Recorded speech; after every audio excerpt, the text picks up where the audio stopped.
नमस्कार। आज दिनांक 26 मई 2021 है और आज बुधवार है और बुद्ध पूर्णिमा का शुभ अवसर है।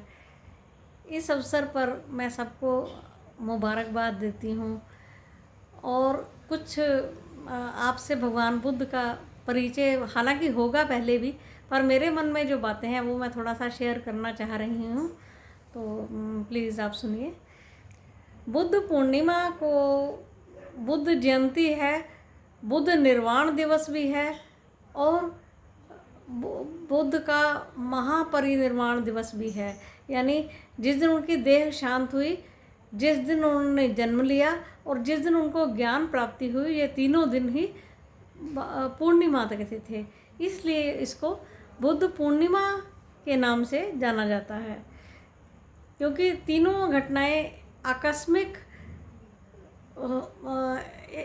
एक ही दिन पड़ती हैं, यानी पूर्णिमा का ही दिन पड़ता है वो, तो इसलिए उसको बुद्ध पूर्णिमा के रूप में हम मनाते हैं। भगवान बुद्ध का जीवन बड़ा ही विचित्र भी कह सकते हैं, लेकिन बड़ा सुनियोजित तरीके का है। भगवान बुद्ध ने एक राज परिवार में जन्म लिया। वो शाक्य वंश के राजाओं से संबंध रखते थे। जब उन्होंने जन्म लिया तो जन्म लेते के साथ ही उनकी माताजी का देहांत हो गया, तो जिन्होंने उनको पाला उनका नाम गौतमी था, जिसके कारण उनका नाम बाद में गौतम बुद्ध पड़ा। लेकिन जो उनको जैसे जब वो पैदा हुए तो एक कुछ आश्चर्यजनक घटनाएं हुई। पैदा हुए तो वो 3 कदम चले, बड़ी हैरानी की बात थी। उन्होंने इसको अपशकुन समझते हुए, उसके जो इनके पिताजी थे उन्होंने उसको अपशकुन समझते हुए ऐसा सोचा कि किसी ज्योतिषी से इसके बारे में पूछ लिया जाए। तो ज्योतिषियों से सलाह ली तो उन्होंने कहा कि या तो ये चक्रवर्ती सम्राट बनेगा और या ये सन्यासी हो जाएगा, घर बार छोड़कर सन्यासी हो जाएगा। उनको बड़ी चिंता हुई उनके पिता को, क्योंकि वारिस वही था। तो उन्होंने इस तरह के सारे आयोजन किए कि उसको कोई पीले रंग का पत्ता भी ना दिखे, कोई दुख का तो कोई साधन ही ना हो दिखने का। महलों में वाटिकाएं और नर्तकियां और तरह तरह के रंग बिरंगे फूल, सजावट, यानी कि रंग बिरंगा राजसिक वातावरण उसको बड़े होने में उसको दिया गया। जब वो थोड़ा युवावस्था को प्राप्त हुए तो एक दिन वो नगर भ्रमण को निकले। जब नगर भ्रमण को निकले तो ऐसा वाक़या हुआ कि उनके सामने एक अर्थी पड़ गई। अब उन्होंने कभी कोई मृतदेह नहीं देखी थी, तो उन्होंने सारथी से पूछा कि इन्हें क्या हुआ भाई, ये तो मर गया, अब इसको अब जलाने के लिए ले जा रहे हैं। फिर क्या हुआ जी, एक बूढ़ा सामने पड़ गया। बूढ़े को देखकर ये ऐसा क्यों दिखाई दे रहा है भाई, इंसान बूढ़ा भी होता है, ये सारथी ने बताया। अच्छा, तो मैं भी बूढ़ा हो जाऊंगा? उन्होंने कहा हाँ, तुम भी बूढ़े हो जाओगे। फिर उन्होंने जी देख लिया एक रोगी रोगी को बहुत ज़्यादा मुश्किल से वो चल पा रहा था और बड़ी आर्त दीन सी स्थिति थी उसकी।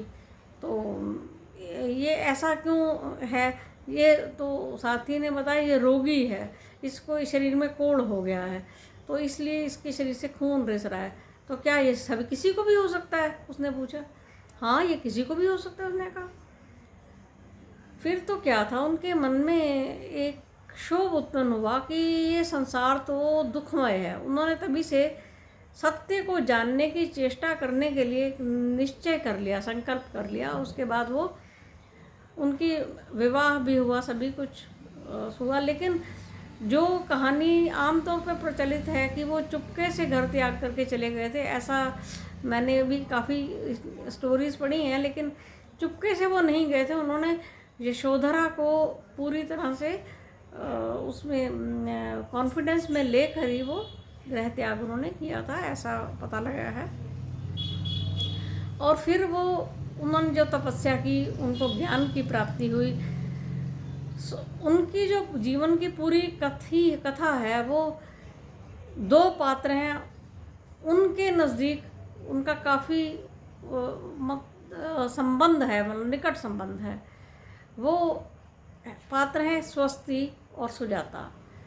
एक तो स्वस्ति थे जिनको ज्ञान प्राप्ति से पहले वो उनको मिले थे निरंजना नदी के किनारे।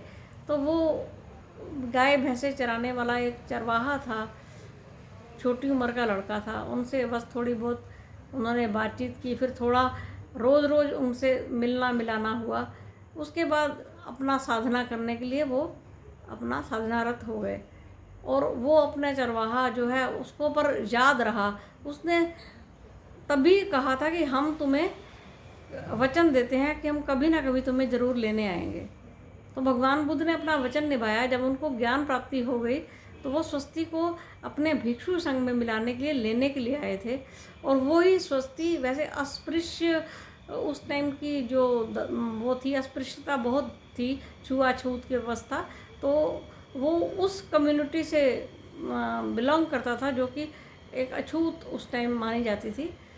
तो पर भगवान बुद्ध ने सब जाति प्रथा, जाति बंधन, इन सबको बिल्कुल ना मानते हुए, जाति व्यवस्था उस टाइम की जो थी उसको बिल्कुल ना मानते हुए अपने भिक्षु संघ में किसी को भी स्थान दिया जो सच को जानने के लिए उत्सुक है।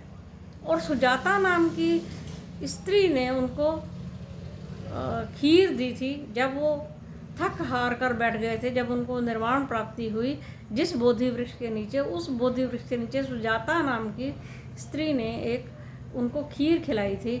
वो भी बाद में गौतम बुद्ध की भिक्षुणी बन गई थी। तो हालांकि उन्होंने भिक्षु संघ में उनको महिलाओं को नहीं रखा था, लेकिन फिर भी कुछ भिक्षुणियाँ भी थीं जो संघ में ना रहकर बाहर रहती थी, लेकिन अपने अपने घरों में रहती थी, लेकिन उनको अपने धर्म का मार्ग समझाया। इस तरह से जो गौतम बुद्ध की जो कहानी है ये बड़ी अच्छी और रोचक कहानी है। और साथ में उनकी जो बायोग्राफी है वो पूरी तरह से जो है बहुत आंदोलित करती है। और उनके अगर धर्म के मार्ग पर चला जाए तो मनुष्य परम कल्याण को और परम शांति को प्राप्त कर सकता है। एक सत्य मार्ग है, बिल्कुल सत्य मार्ग है। वही मार्ग है जो वेदों में, उपनिषदों में, शास्त्रों में कहा गया, लेकिन हम लोगों ने उनके अर्थ बदल करके उस मार्ग पर ना चल के सिर्फ हम कर्म कांड में रत रहकर रह गए।